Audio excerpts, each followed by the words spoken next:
Jen, do you mind giving me a thumbs up just when everyone's back? Oh, well, there we go. I guess that was perfectly timed. We didn't even practice that. So, all right, welcome back, everybody. We hope everyone enjoyed their virtual table discussions.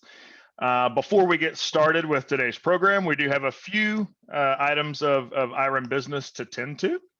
So, taking into consideration where we are in the current stages of the pandemic, IREM Austin's May 12th program will remain a virtual only offering.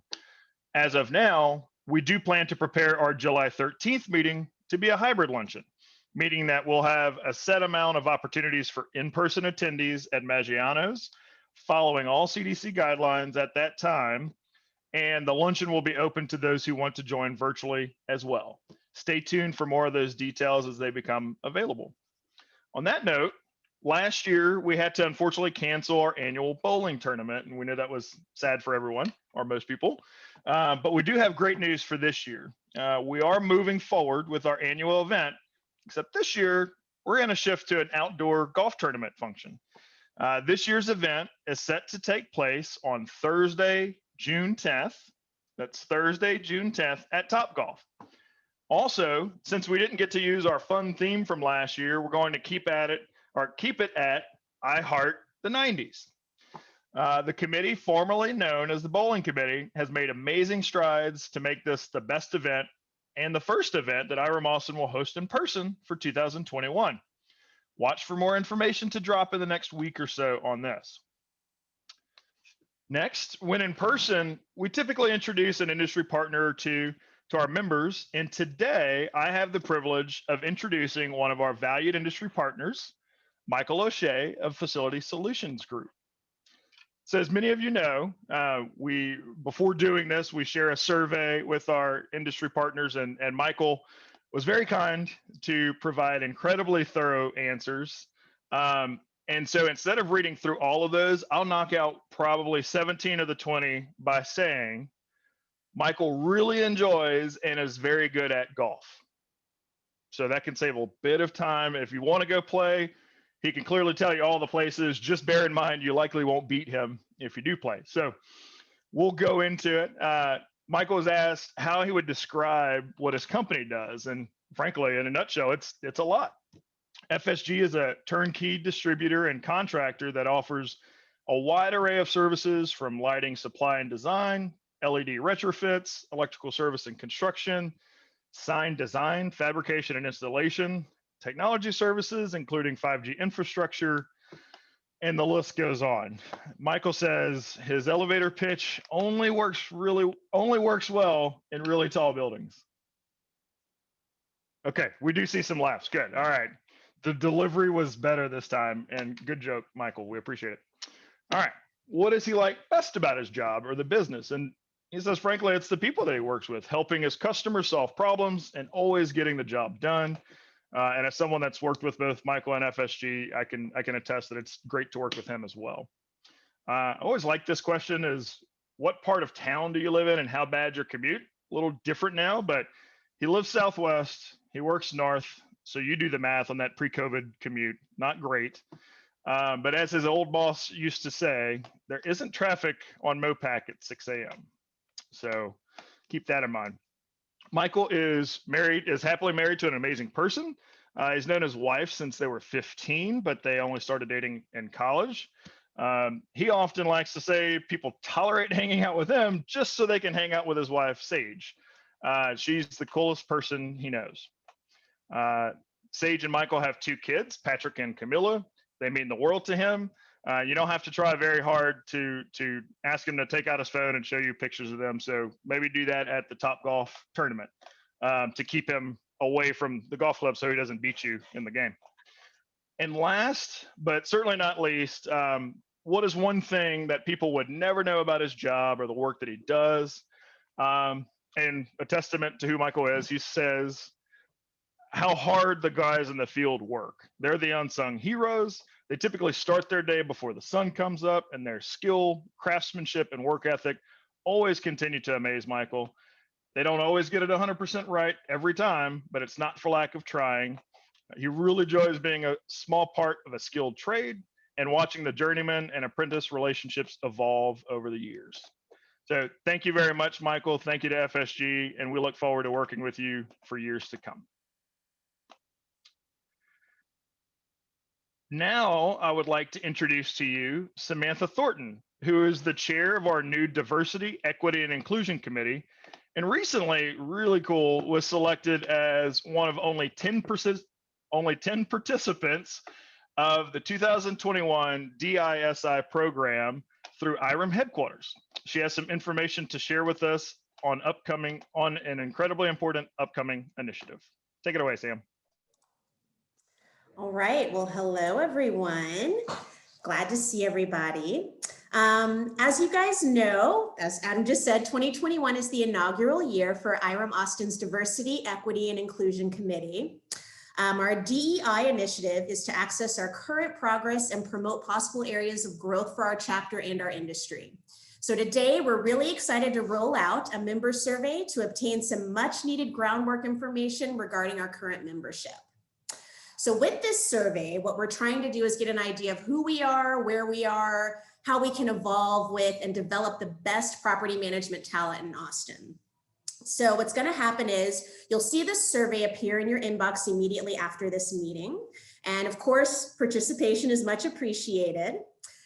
So we continue to learn more about DEI by having the necessary conversations and gaining feedback through surveys like this. So in the spirit of having the courage to be better, we are reflecting on who we are, gathering resources, implementing practices, and opening the dialogue to determine the steps we need to take to attract more diversity, ensure equity, and foster increased inclusion. This survey is only meant to gather information and can be taken totally anonymously. Not that there's anything crazy on it, but if you are comfortable with leaving your name, we would be able to gain like really valuable information because we can't measure, I totally screwed up the best quote. We cannot change what we do not measure. So to get as much participation and involvement as possible, you will be entered into a drawing to receive a $50 gift card if you fill out this survey by April 20th and put your name on it. Again, I really want to make sure you know that any information provided will not be shared, and it's only going to be used for the purposes of tracking our progress as a chapter. Thank you guys so much for your continued involvement with IREM, and we look forward to advancing as a chapter and growing our DEI committee.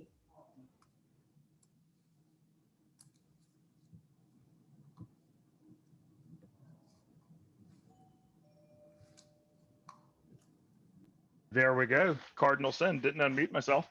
Thank you very much, Samantha. Great work.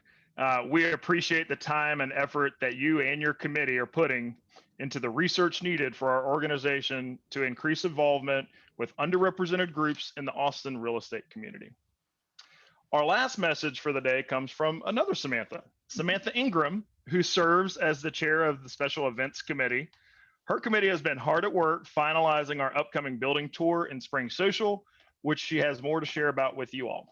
Take it away, Samantha. Thank you, Adam. Yes, Samantha Ingram here, this year's Special Events Chair. This is just a friendly reminder that today is the last day to register for the building tour and spring social. The event is next Thursday, April 22nd from 4 p.m. to 6 p.m. It will begin with a building tour of the 6th and Guadalupe project, including unreleased footage and information. We will have door prizes, giveaways, and a few never seen before activities, including a string art and succulent terrarium building. We will end the event with your drink of choice and trivia. The link to sign up will be in the chat, and we hope to see you there. Thanks, Adam. Awesome. Thanks, Samantha. I can't wait to participate on April 22nd. It sounds like it's going to be a huge success. And now I'd like to introduce Scott Arvig, too many Sams in a row, CPM Property Manager for Endeavor Real Estate Group and Chair of the 2021 Programs Committee, as he will introduce today's speaker. Thank you very much, Adam. Good afternoon, everyone. We are very glad you have joined us today for this month's program featuring Kelly Morrison with Morrison & Head, along with two of her colleagues, Steve Loss and Annie Hilton. Timing of receiving tax values, they're here today to give us an update on 2021 property taxes, including the impacts of COVID. During the presentation, we encourage you to participate by using the chat feature to engage in discussion or comment with other attendees on information they share during the presentation. We appreciate those who submitted questions when registering, but if you have a question during the presentation, feel free to type it in the chat box as well. We're monitoring the chat and we'll engage in a Q&A session towards the end of the presentation. Let me share with you a little bit about our presenters today. All of our presenters are responsible for the management and execution of property tax consulting engagements on a statewide basis for owners of commercial real estate for Morrison and Head, who, by the way, is an industry partner of Byram Austin's organization, who we appreciate and value very much for their support. Kelly, Steve, and Annie all have experience in many property types, including apartments, offices, industrial buildings, retail properties, and large community development properties. Their experience also includes valuation appeals, negotiation, pre, post acquisition, due diligence, litigation support, and property tax exemptions. Please welcome Kelly Morrison, Steve Loss, and Annie Hilton. All right. Hello, everyone. How are you? Well, I guess you can't respond. This is my first one of these to do. So hi. Let me see if I can get my presentation up here. All right. I wonder. Okay, so thank you, Scott and Jen and Adam, for inviting us to be here today. We're excited to come talk about one of our favorite topics, which is property tax. I know most of you guys are pretty familiar with the property tax system in Texas, but for those of you that are not too familiar with it or new to the property management business, I wanted to start by giving you guys kind of an overview of the process and important dates and some general need to know. So I will start with the property tax calendar. So January 1st is probably the most important date when it comes to valuation. This is the effective date of assessment. So really what I mean by effective date of assessment is if you have, I always love to use this analogy, if you have a house and it's plugging along, December 31st doing fine, January 1st doing fine, but January 31st, you have an electrical fire and it burns down. Technically, the appraisal district, even though your house is not there anymore on February 1st, January 1st it was. So you technically would still be noticed at the full market value of your house and because of the January 1st deadline. Another important date, there's some in between, but another important date for you guys that I want y'all to know about is May 15th. And this is the official protest deadline for Texas. And that means you'll have to protest your property or your valuation by May 15th. The next one I'd like to talk about is February 1st, and that's the date that taxes become delinquent. So sometime in October to November, you'll receive your tax bill, and it will have to be due, you'll have to pay it by January 31st in order to not have to accrue any penalties or interest. So I'll talk about next about the process so the process. So what agents or owners do in the property tax process is we are there to really fight the valuations that the appraisal district set for our property.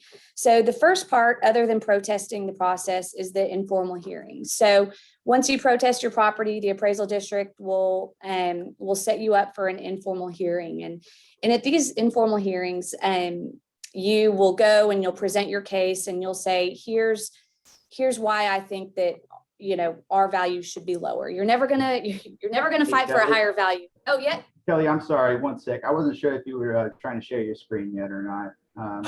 Oh, no. No problem. Okay, well. I just wanted to grab you before you got. Hey, thank you so much. It says, share screen. Okay. Awesome, we're there. Can you guys see my screen? Yes, thank you so much. Thank you. Sorry, Zoom fail over here. Okay, so here's the property tax calendar, guys, and I've already gone over the date, and I think that I think that Jen has probably sent you this, so I'm not going to go over everything again.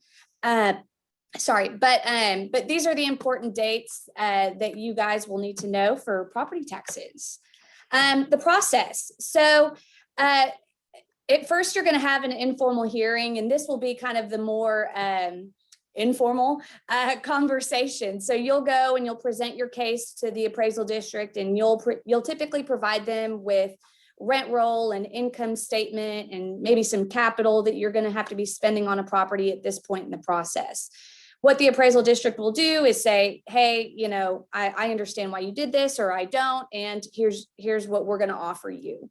At this point, you can either accept their offer, or you can say, no, thank you, we'll move to the next step of the process, which is the formal hearing. You'll often hear it called the appraisal review board process, or the ARB hearing. And what you do here is you will go present the same case, or maybe a more detailed case that you originally presented to the informal, and you will argue as to why your value should be correct and the appraisal district's not. You know, the one concern that we often have, and where we have to give a little bit of thought to kind of where the offers come in with the appraisal district, is these people, you know, you'll see my picture right here, that these people often know nothing about real estate and are on the older side of the spectrum.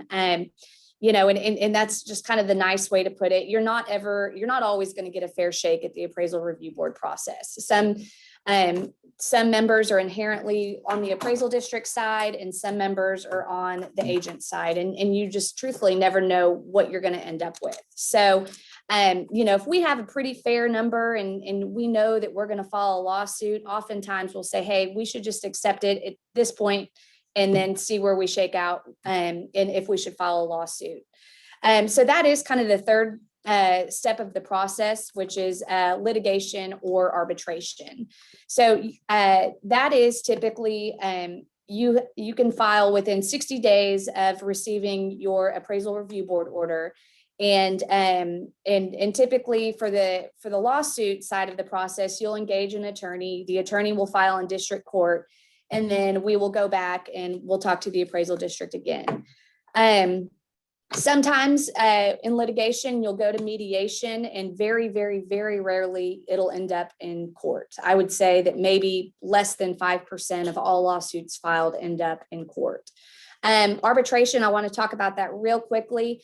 Arbitration is somewhat newer to the process. It came around probably 6 years ago. It's been around, but 6 years ago, they made it effective for commercial property owners, and they raised that threshold to 5 million. I think it used to be about 2 million and was only for residential, and now it's 5 million and for commercial property owners as well. And this is more, you know, I don't always recommend it, but it's a much more cost-effective way to further appeal your taxes. So it's certainly out there, and it's something that if your property value is under 5 million, that you should probably give it to consideration too. So next, I'm going to have Annie talk about a little bit more detail on when we go to these hearings, what exactly we're arguing and how we're contesting it. So go ahead. Okay. So as Kelly said, the valuations are as of January 1st, and it's the appraisal district's job to value the property at a fee simple market value. So we look at it 3 different ways. They do as well. The sales approach, the income approach, and the cost approach. On all the big property types, your multifamily, your retail, your office, even your industrial, they truly do an income approach on all values. And then they also look at sales, and sometimes will trend based on those sales factors. And really they generate, you know, their cap rates and things like that based on the sales transactions. And then they work the property values on an income approach. The cost approach is really generally saved for smaller properties. Maybe, you know, some appraisal districts use it for a small retail, restaurant, things like that, or a small industrial property, or truly a special use property. They'll use the cost approach on all those projects. Next slide. Oh yeah. Okay. The other approach to value. So in Texas, you have to be the law states that they have to be the lower of the market value or what we call the uniform and equal value.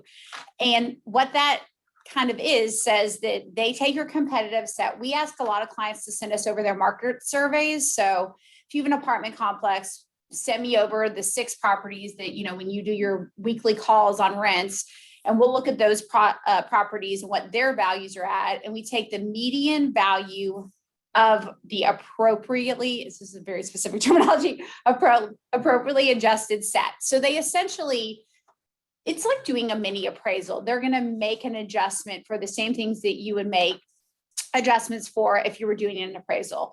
And you get the median value of that per square foot, let's say, and then you apply that to what your value would be. So it's similar if you had a house, you have one house and there's all the same house on the same block. If you just paid $500,000 for the house and they put your value to $500,000, but they use $100,000 on every other house on the block, they would technically have to set your value to the $100,000, even though your market value is $500,000. So hopefully that makes sense. How can you help us be the most effective? We try to set up client meetings on all of our clients on all property types because we want to know everything. As she says, the good, the bad, the ugly, especially the ugly. So when we come and you tell us that, your building is amazing, it's lined in gold, all these other things, well, we don't want to know that. We want every little negative thing you can possibly think about. And we also do an information request every year. And there's never too much information you can give us. We typically ask for rent rolls, we'll ask for lease abstracts, we'll ask for income statement, budget, capital, all that. And, especially during COVID, I found this to be one of the most important because I'm sitting there looking at rent rolls on a retail center that says it's 100% occupied. But then you talk to someone on the phone in these client meetings and through these information requests, and they're telling us, someone hasn't paid rent since March, and, there's a movie theater sitting here completely vacant for over a year, and things like that really, really are driving, in our minds, why valuations should be down on these property types. So information requests and the client meetings are essential in COVID or not, honestly. Okay. And one other thing that I kind of wanted to add about the information request, or when your agent or your owner's talking about the process, is that, a lot of times it has happened to me. It happens to me at least twice a year that I'll be working with the appraisal district or I'll be in a hearing and, the appraisal district will pull up CoStar and say, well, you're asking for $7 million, but they currently have it listed for 12. So what's that about? And so the biggest thing I can stress on this is if you can promise your owner that we're not going to divulge any information that will hurt them, but just keep us in the know. And that's certainly something that all of those things are things that we need to know. So anyway, so Steve's going to go next. He's going to kind of talk about Travis County historical numbers, protests. You're going to hear in this section how much values have increased. So put your listening ears on. It's about to come on. Next number, please. Oh, there we go. This slide, if you can see, it's got the historical trends of protests and percentage of protests by use type.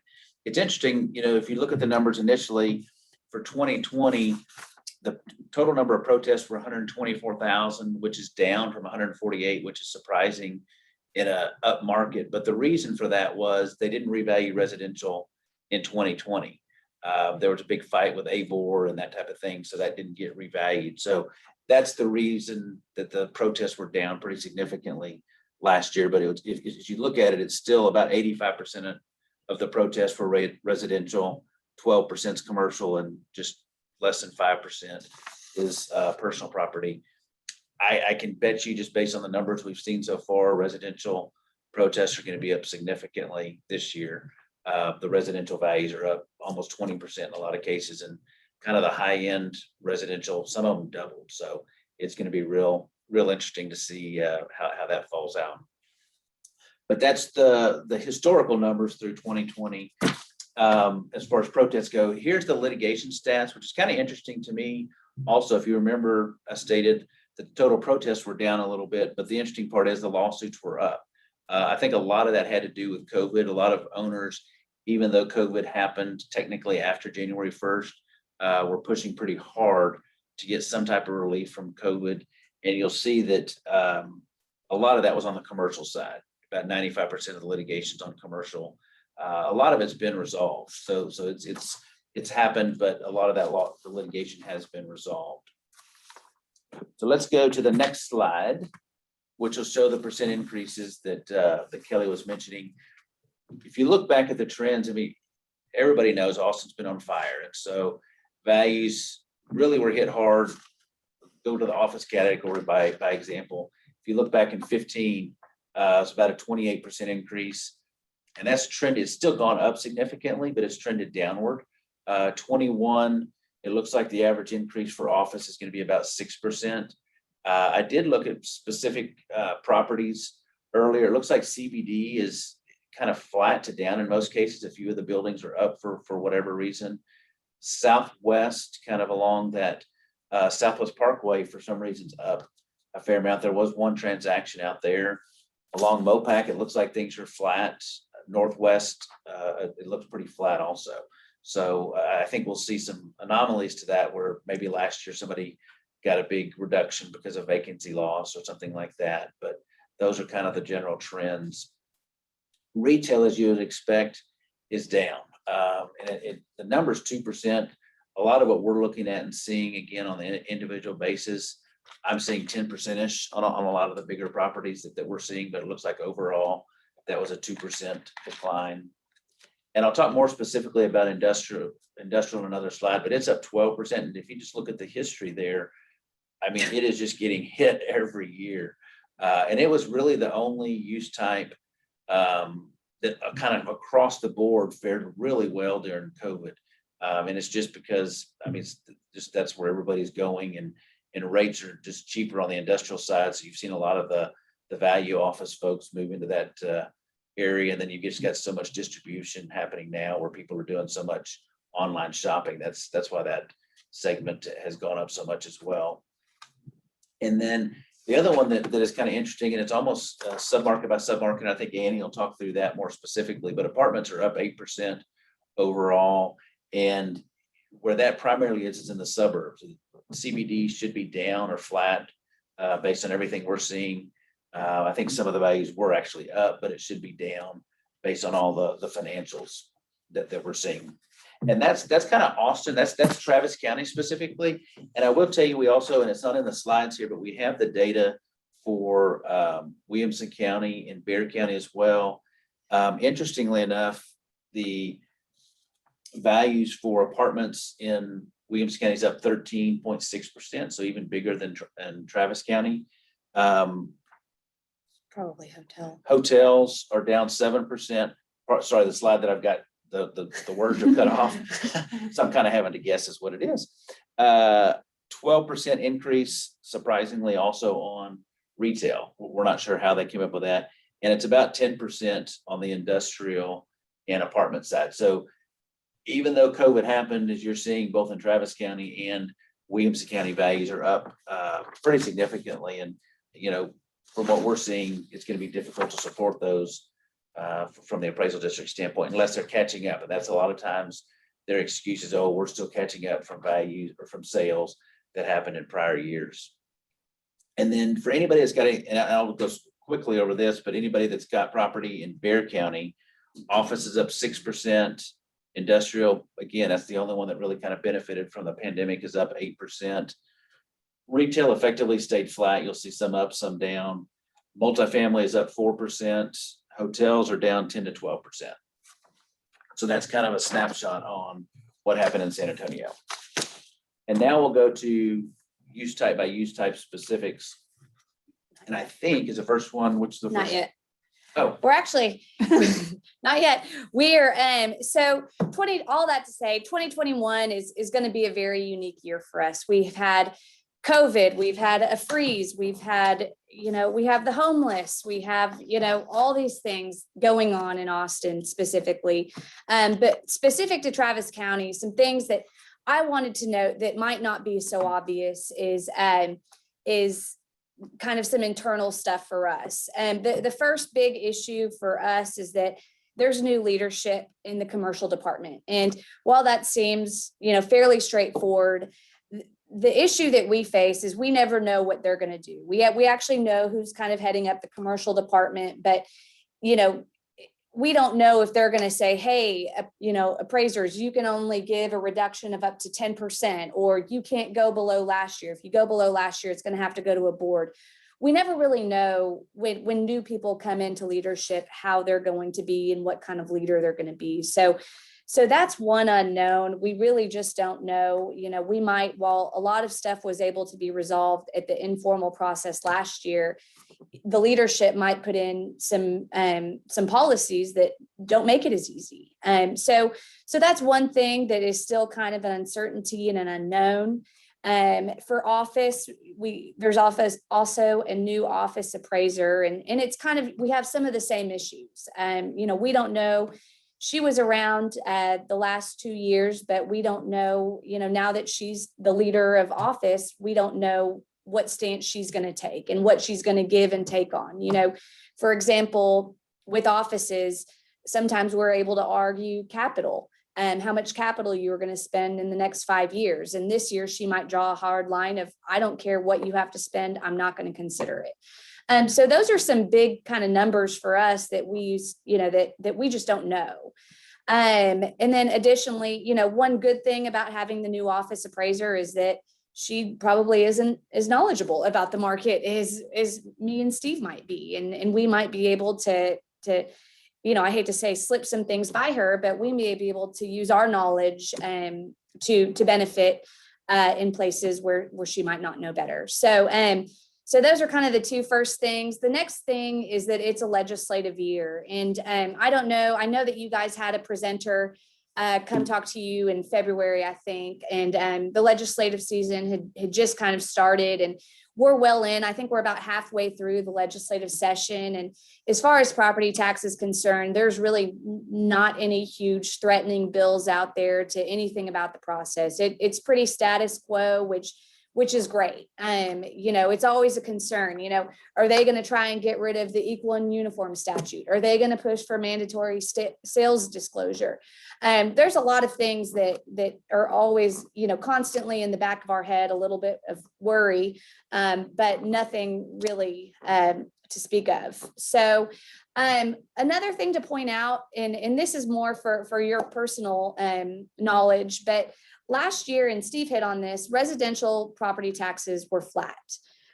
Obviously, that is not the direction Austin or Travis or Williamson or Hayes County were going in the market. So this year in Travis, you're going to see a huge jump in residential property taxes. So if you live in your house and it is your main residence, make sure you got that homestead on there because you're going to need it. The residential homestead, it holds you to a 10% cap on the value. So while your value might shoot up 25% this year, I really think that those numbers are a real deal. Your taxable value will only go up 10%. So if you have any out-of-state owners that have that are moving here and own their property before January 1st, it might be behoove them to get that homestead exemption put on there. The next thing, and we kind of saw this last year, but COVID-19 has changed our process on our end. More importantly, the appraisal district's end. Everything that we do with Travis County is virtual. There is no in-person, there will not be any in-person informals this year, and there will not be any in-person formals this year. There might be in-person formals in October or November, but they're going to get everything that it can be virtual out of the way. So, luckily for us, Travis County started moving this way in 2019 before COVID was even around. They started moving towards a more virtual format for the informal process. So it was something we were familiar with, and we were able to kind of, dive right into when COVID happened. And last year, we had to kind of move it over to the to the formal process. So here we're able to, you know, we still, it's kind of like Zoom. Thank God it's not, because y'all can tell how good I am at that. It's sole screen sharing. So I'm giving my phone presentation and I'm sharing my screen and my presentation with the board. And the great thing I like about that is that I can manage what they're looking at. They don't have my presentation beforehand. They get it as I present it. So that's really helpful, because a lot of times we were dealing, if they weren't sleeping, they were, you know, flipping ahead in our presentation and trying to figure out what was important to them. So again, Travis County is all virtual. One thing I'm going to talk to you about Williamson real quick. Williamson County is all in person. So if you have an owner, they own something in Travis and something in Williamson, they're going to have two different processes. There's nothing we can do about having Travis be virtual, and there's nothing we can do about Williamson being in person. So, you know, a lot of people say, hey, you really need to push for being in person, and there's nothing we can do about it unless you want to pay the full amount of taxes and not have a hearing till way later on in the process, maybe sometime in 2022, you want to go with this virtual route. We endorse it. We think it's great, and it's good. If it wasn't something that we liked, we wouldn't push for it. So, so just to throw that out there, Williams and Travis look a little different. And Steve and Annie are going to kind of get a little bit more into COVID-19, but I will tell you ahead of time, COVID-19 and the freeze are going to have some sort of impact on tax rates. I say a major impact. Some people don't believe me. Some people are kind of with me. Some people are on, you know, it's going to be major, you know, so we'll get into that, but COVID-19 and its impacts on values. So what has it really done? And what are we seeing? The main thing that I'm seeing is that it's not a one size fits all for any property type. So I can't say, I mean, maybe industrial, I can say industrial did really well, and retail did not so well, and office, you know, it's everyone did a little bit different in their own, you know, you narrow it down to a property type, you know, where everyone, and then within that property type, everyone did a little differently. You know, it depended. Are you a class A in the suburb? Are you CBD in a class B? What was your occupancy before COVID? And there's so many factors that go into how each sector is performing. I thought it would be important to kind of break it down by property type. So I think Steve is going to start off talking with industrial and office, and then Annie will talk about the other two. So Steve, please go for it. All right. So you can see the picture we have up here, and the Tesla's emblem. Tesla's a major impact also on what's going on in Austin. I drove by there the other night, and it's amazing. They're going 24/7, and the factory is just massive. But that obviously will have an impact on that side of Austin, more so with all the ancillary businesses that'll follow Tesla into the market. But as I mentioned earlier, overall, we had about a 12% increase in value on the industrial side. The scary part is just sales. For all of you that manage property and have seen the changes in ownership, I mean, we've seen some that are double what the most recent assessments are. So unfortunately, there's probably, the 12% doesn't shock me. It's as far as those value increases. So it is the one segment outside of multifamily where we saw so many transactions, even during COVID. And even this year, there's been a lot during 2021. And so lease rates continue to rise.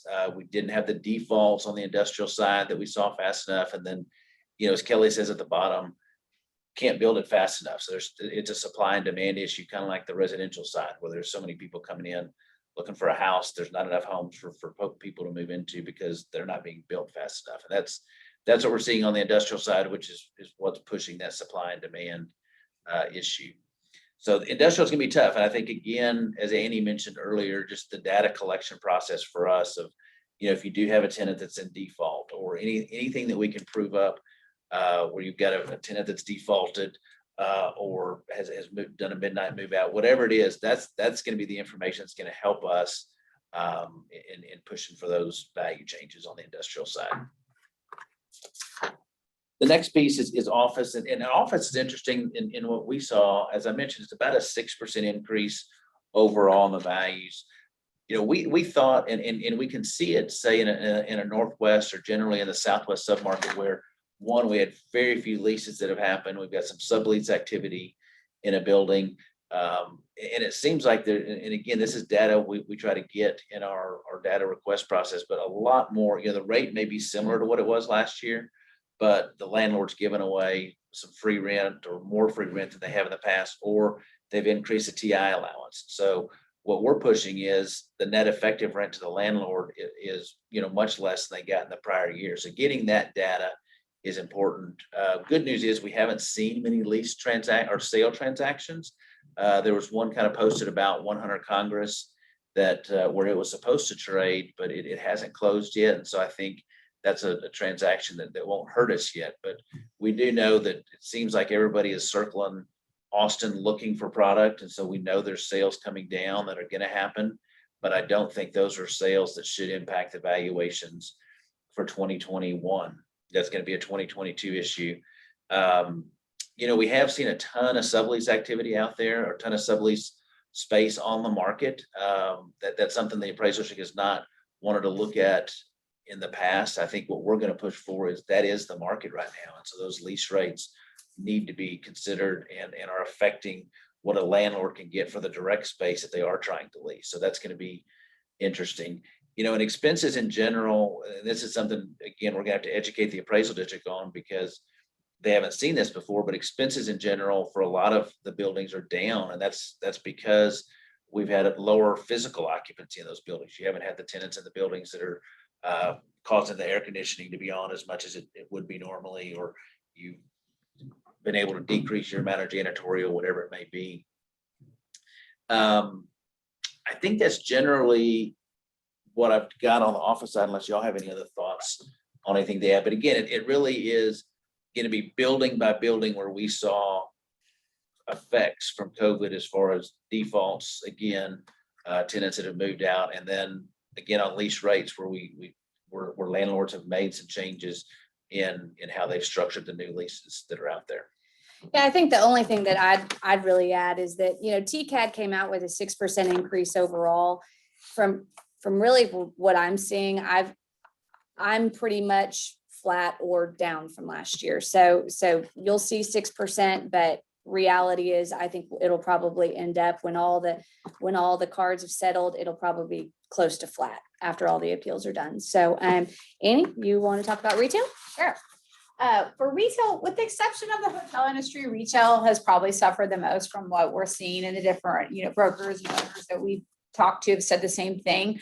For 2021, the assessments are at a 2% decrease. We individually were looking at a few of our properties though, and they're down substantially. So, I mean, that's a good thing for y'all, but that doesn't mean that the appraisal store has the value right. I think a lot of these properties, you know, we still might show an even lower number. So, one of the things that's been really interesting, I think Kelly and I talked about this, is we thought retail was just, everyone's gonna be doing horrible. But then when we started individually talking to the owners, it seemed like the PPE really did help pull a lot of the tenants through. And, you know, when the PPE loans came through, they were specifically for paying rent. And so there were a lot of owners that were able to get money from their tenants during that time. So they didn't suffer as much as I guess they thought they were going to. If retailers could boost their online services, they thrive. So it looks like in talking to a lot of the owners, you know, grocery store tenants, or grocery store anchor centers, and then anyone who had any good online services really kind of thrived during COVID and didn't do as bad as we thought they were going to do. But occupancy levels have dropped overall. So, you know, they used to stabilize at a 95% occupancy level in Travis County. I think that's come down. I mean, it could be 90, you know, 92, somewhere in there. So that will be something we'll be arguing with them for this year. There hasn't been a lot of transactions unless there was a distressed sell. We recently heard that, you know, one of the major centers is going on the market, but there really isn't anything to prove up, you know, on the sale side if cap rates have changed or anything has changed on that front. So that was somewhat interesting, but market confidence in retail, I think, is just low. And that's why you're not seeing those transactions. You know, a lot of people's sales are down, and that's, you know, what drives, I think, a lot of the investors coming in to buy a property is sales. So it'll be maybe into 2021 and 2022 to see kind of where sales trend, if it goes back up or what happens there. But this sector has had the most deferrals and abatements among other property types. And, you know, when I've been talking to a lot of these, you know, owners or brokers about the properties, it really has been really interesting to go through and see which of the different, you know, of course, like the movie theaters have done very poorly. Anything entertainment driven has not done well. And, you know, those properties are going to be affected. I mean, a lot of these people didn't pay rent all of 2020 after March hit. So I think you will see a drop in value on retail for this year. That's kind of a given. And then on the multifamily side,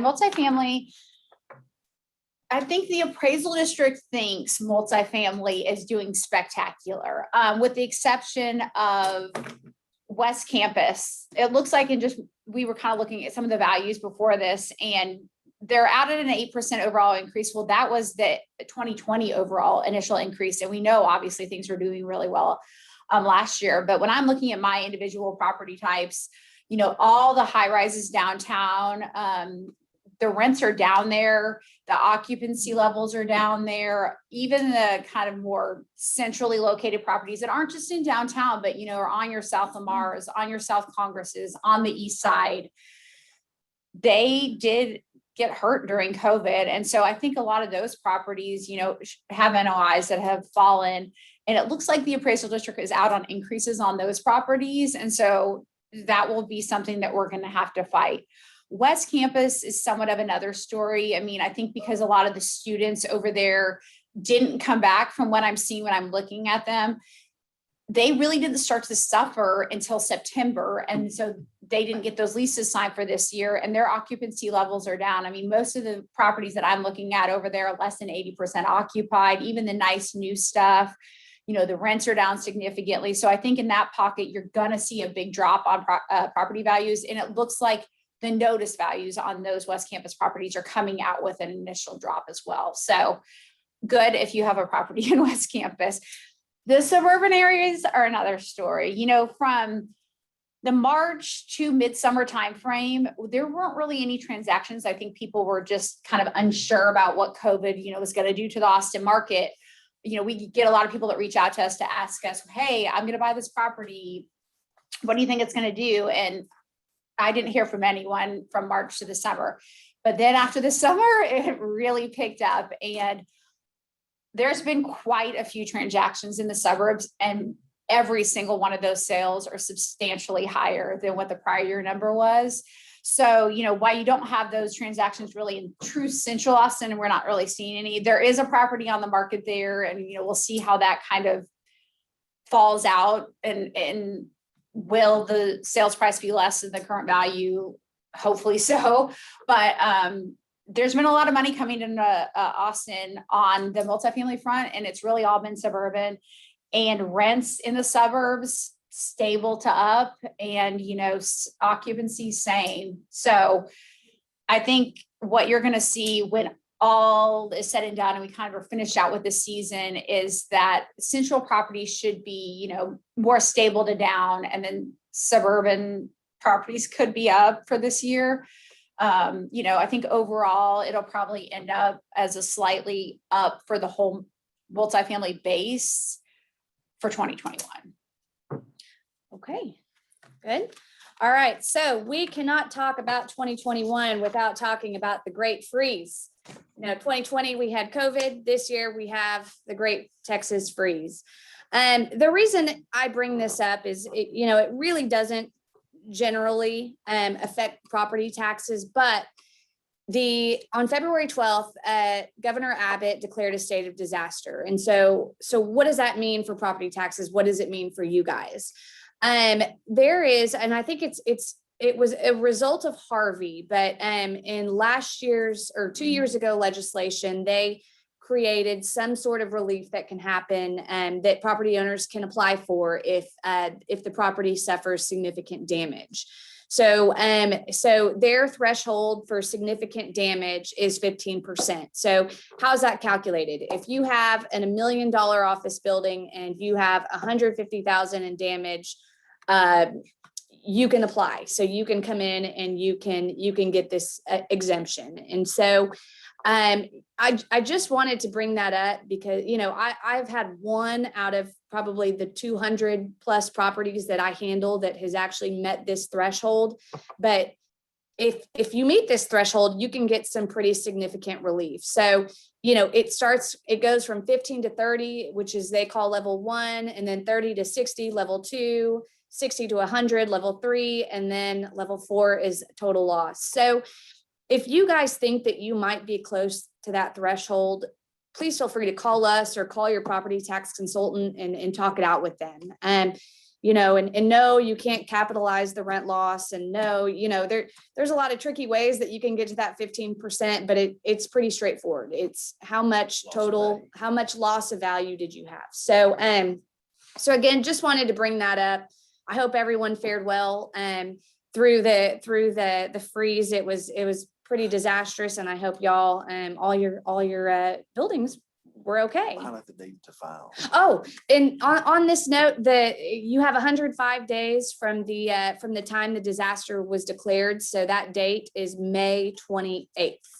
So just mark that. And it is a ahead. separate filing. So if you want to file an appeal based on that, it is a separate filing in a form that has to be completed. So whether it's us or some other property tax consultant or the owner does it themselves, make sure that's done prior to May 28th. And again, it's a 15% threshold, which is pretty significant I have had 0, Kelly said she's had I've had 1. one. So yeah, it's going to be difficult to meet that threshold.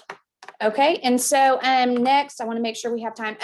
So Texas. So I did want to have a couple comments about some frequently asked questions I get from our owners. And, you know, number one, and this typically comes from the Californians, as well, Texas is a non-disclosure state. How can I be at 100% of market value? So yes, you're right. Texas is a non-disclosure state. I truthfully think it's brought up every other year or every legislative session, you know, to get rid of it. It never makes it very far on the floor. So I think that we will, you know, for at least the foreseeable future, be a non-disclosure state. But that doesn't mean that the appraisal districts have no access to values. There are, I mean, if you look, I think I probably have at least 20 on here, and I know I'm missing. The appraisal districts, especially the last 5 years or so, have gotten very sophisticated in where they get your data. If you're financing, they can get it through those resources. A lot of them now subscribe to CoStar and TREP and Austin Investor Reports. You know, the CBREs and JLLs and Weitzmans of the world, Aquilas, they release their reports. All of this has very significant sale data, and you know, and the appraisal districts are pulling it in. I mean, Travis County, they have a designated group called data mining. It's their data mining department. They spend $1 million a year on getting this data. So yes, it's a non-disclosure state. No, that doesn't mean that your sales price won't be disclosed. And, you know, I mean, that's kind of the bottom line. So, so just let your clients know, you know, you can maybe 10, 15% of the time you can slip it by the appraisal district, but oftentimes, you know, they're going to find out. The other big question I've gotten over the last probably year or two has been, you know, we have a huge homeless problem. How does that affect my value? And, you know, a lot of these people, it's not just downtown, it's kind of everywhere now. And so I wanted to address this in that I understand it's a major problem. And, but, you know, the question that I always have to ask is, you know, is it affecting your rental rates? You know, are people paying less to office there or to have their business there than they were prior to the homeless problem? And a lot of times the answer is no.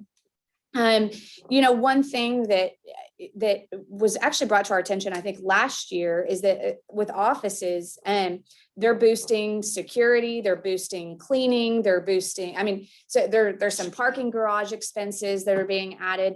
We need to know, how much is this homeless problem really affecting you? And so the only way that it really affects property values is if it affects your rental rates or your expenses. And, generally we have not seen too much impact in the sales prices around here. So the answer is yes, it's a huge problem, but no, we're not really seeing an impact to property values.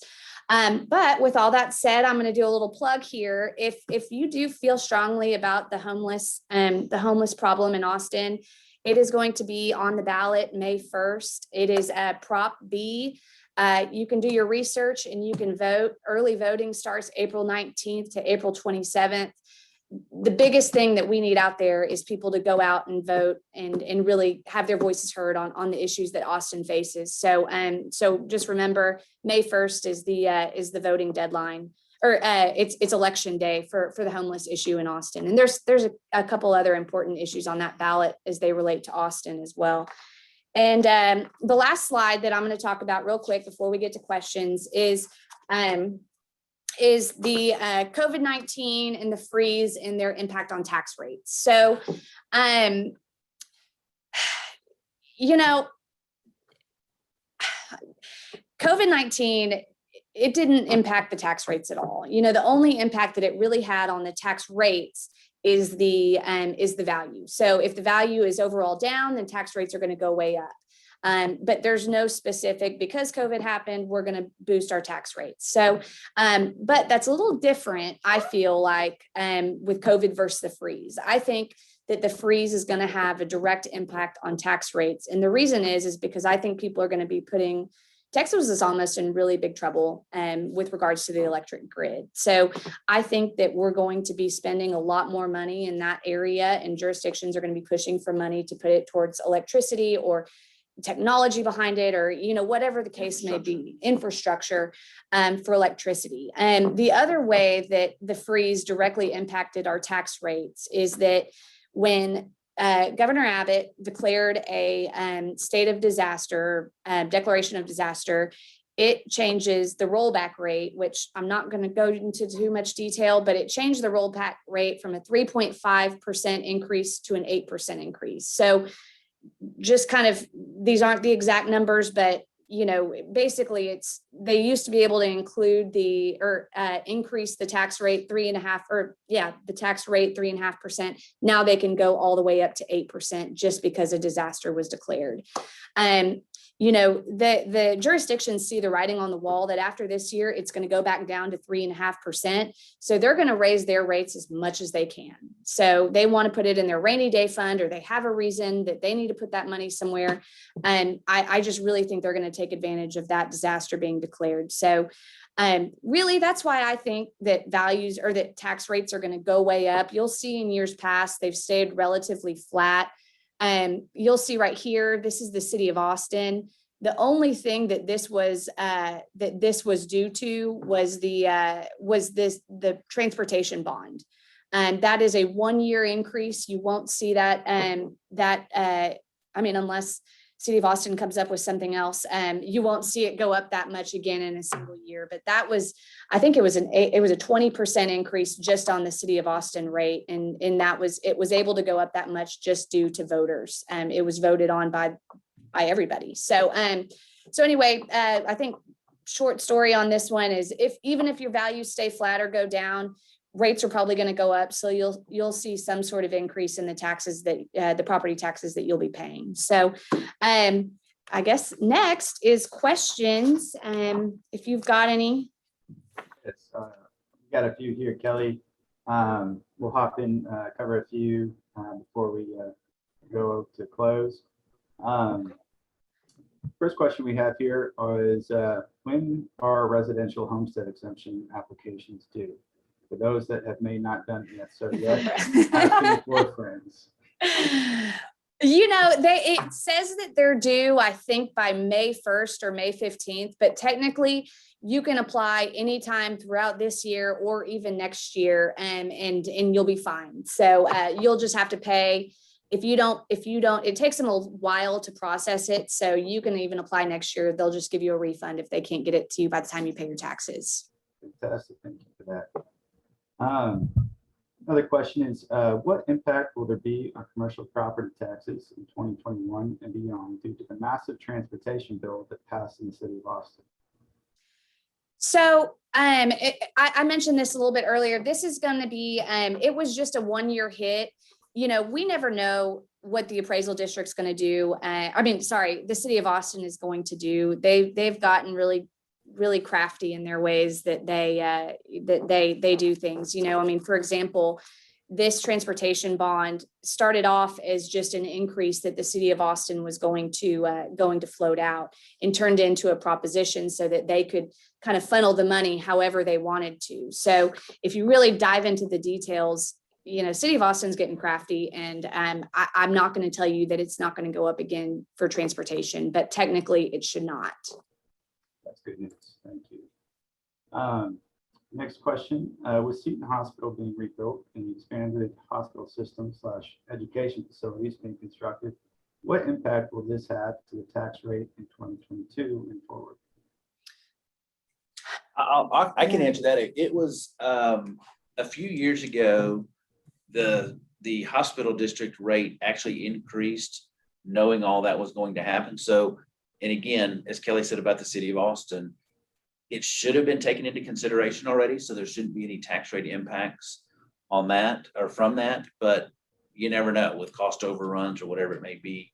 But we were all led to believe when we voted for that increase, I can't remember how many years ago it was now, that should have taken that all into consideration. So it directly should not have any additional impact.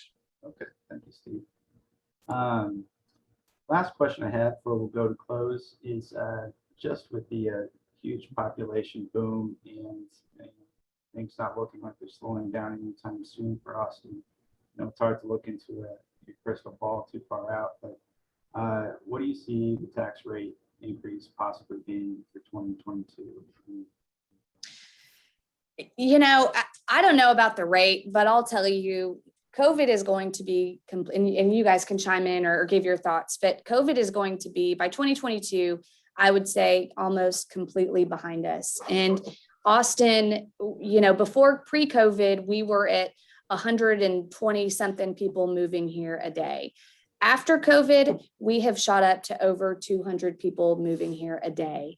And you think about what that does to property values. People are going to be paying more to live here. They're going to be paying more to have office space here. They're going to be putting more, they're going to be building more industrial facilities.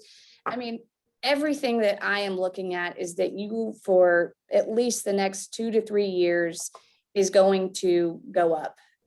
I would be shocked. People are paying ridiculous prices to be here, and your property taxes are going to shoot up as a result of that. So, we always used to say that it's going to take a big economic event to close Austin down or to slow values down. And we had that, and worldwide, and nothing's happened. Sure.